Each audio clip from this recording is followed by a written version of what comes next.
जय श्री श्याम। दोस्तों, कई भक्तों के मन में एक सवाल बार बार आता है। क्या बाबा श्याम सच में सपनों में संकेत देते हैं?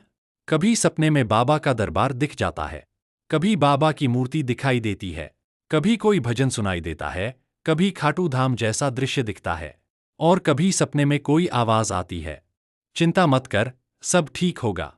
ऐसे सपने के बाद भक्त का मन बहुत भावुक हो जाता है। वह सोचने लगता है, क्या यह सच में बाबा का संकेत था? क्या बाबा मुझे कुछ कहना चाहते हैं? क्या मेरी प्रार्थना सुन ली गई है? लेकिन भक्तों, यहां एक बात बहुत समझने वाली है। हर सपना संकेत नहीं होता।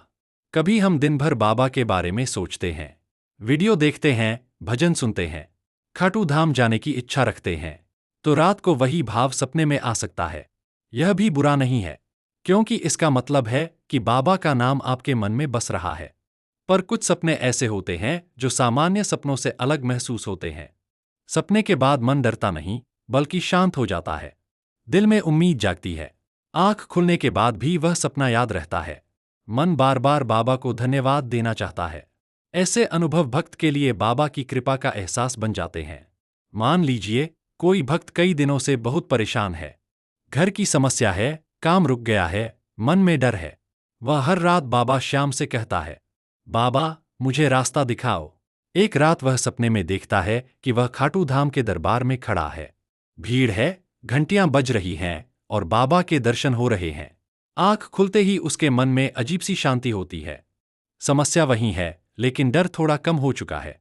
उसे लगता है, बाबा ने मुझे भरोसा दिया है कि मैं अकेला नहीं हूं। भक्तों, ऐसे सपने भक्त को संभालने के लिए आते हैं। कभी यह संकेत होता है कि धैर्य रखो, कभी यह संकेत होता है कि गलत रास्ते से बचो, कभी यह संकेत होता है कि नाम जप जारी रखो, और कभी यह केवल बाबा का प्रेम होता है, जो भक्त के टूटे हुए मन को सहारा देता है। कई बार भक्त सपने में बाबा की मूर्ति देखता है, कई बार दीपक जलता हुआ दिखता है, कई बार प्रसाद, फूल, मंदिर या खाटू धाम जैसा दृश्य दिखता है। कई बार कोई बुजुर्ग, साधु या अजनबी व्यक्ति सपने में आकर अच्छी बात कहता है। कई बार सपने में केवल जय श्री श्याम सुनाई देता है। इन सब का अर्थ हमेशा एक जैसा नहीं होता, लेकिन अगर उस सपने से आपके भीतर भक्ति, शांति और सही राह पर चलने की प्रेरणा बढ़ती है, तो उसे बाबा की कृपा मानकर धन्यवाद जरूर दीजिए। लेकिन भक्तों, सपनों के पीछे भागना भी सही नहीं है। भक्ति का आधार सपना नहीं, विश्वास होना चाहिए। अगर सपना आए तो धन्यवाद, अगर सपना न आए तो भी विश्वास कम नहीं होना चाहिए, क्योंकि बाबा केवल सपनों में ही नहीं, जागती आंखों में भी साथ देते हैं। बाबा आपकी रोज की सांसों में हैं, आपके धैर्य में हैं, आपके सही निर्णय में हैं, आपके मन की शांति में हैं।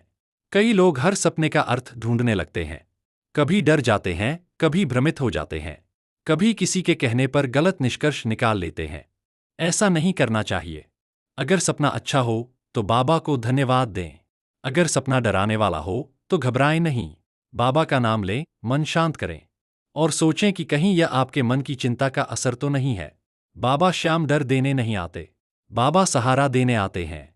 अगर किसी सपने के बाद मन में डर, बेचैनी या भ्रम बढ़ रहा है, तो उसे बाबा का आदेश मानकर परेशान न हो।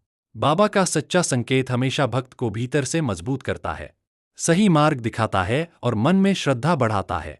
एक बात और याद रखिए, अगर सपने में कोई संदेश मिले तो उसे जीवन में अच्छाई के रूप में उतारिए। जैसे अगर आपको लगे कि बाबा कह रहे हैं धैर्य रखो, तो धैर्य रखिए। अगर लगे कि बाबा नाम जप करने को कह रहे हैं, तो नाम जप कीजिए। अगर लगे कि बाबा सेवा करने की प्रेरणा दे रहे हैं, तो किसी जरूरतमंद की मदद कीजिए। लेकिन कोई बड़ा फैसला केवल सपने के आधार पर न लें। जीवन के फैसले समझदारी, परिस्थिति, परिवार की सलाह और बाबा के नाम के साथ शांत मन से लें। भक्तों, बाबा श्याम का सबसे बड़ा संकेत क्या है? सपना नहीं, मन की शांति। अगर आपकी प्रार्थना के बाद मन शांत होता है, यह संकेत है। अगर कठिन समय में भी विश्वास बचा रहता है, यह संकेत है। अगर गलत काम करने से आपका मन रोकता है, यह संकेत है। अगर टूटने के बाद भी आपके होंठों पर जय श्री श्याम है, यह बहुत बड़ा संकेत है कि बाबा आपके साथ हैं। क्योंकि बाबा श्याम अपने भक्त को कभी अकेला नहीं छोड़ते। वह कभी सपनों में भरोसा देते हैं, कभी जागते हुए रास्ता दिखाते हैं,